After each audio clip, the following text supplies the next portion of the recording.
لیلۃ القدر کی فضیلت کیا بتاؤں۔ اس رات میں پورا قرآن ایک ہی بار لوح محفوظ سے آسمان دنیا پر اتارا گیا۔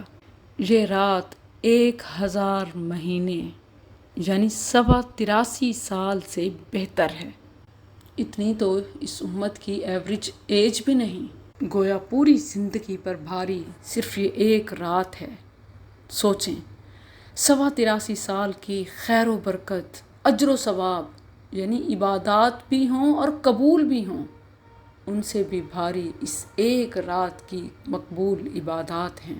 صرف آخرت کا ثواب ہی نہیں بلکہ دنیا میں اگلے رمضان تک ہر کام کی تقدیر اسی رات میں اترتی ہے۔ اسی رات میں لوگوں کی سال بھر کی تقدیر کا فیصلہ کیا جاتا ہے۔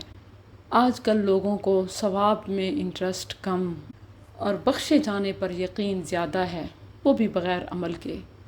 مجھے یہ بتائیے کہ جب 1 سال کی ہمارے کاموں کی تقدیر اتاری جا رہی ہو تو کیا فیصلے اپنے حق میں کروانے کے لیے جاگیں گے نہیں، مانگیں گے نہیں، روئیں گے نہیں؟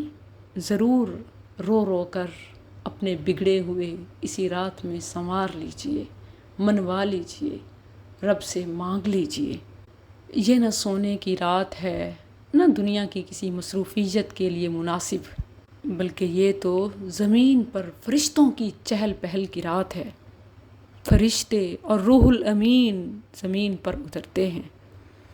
سوچیں، جو باتیں ہم رسول اللہ صلی اللہ علیہ وسلم کے دور کی پڑھتے ہیں کہ فلاں وقت میں جبرائیل اترا، فلاں جگہ اترا، فلاں شخص کی شکل میں اترا، رسول اللہ صلی اللہ علیہ وسلم نے آسمان میں انہیں دیکھا، تو سوچیں کہ جس رات کو وہ اور بقیہ فرشتے بھی اتریں، اس رات کو ایسے کیسے ضائع کیا جا سکتا ہے یا سوئے سوئے جانے دیا جا سکے۔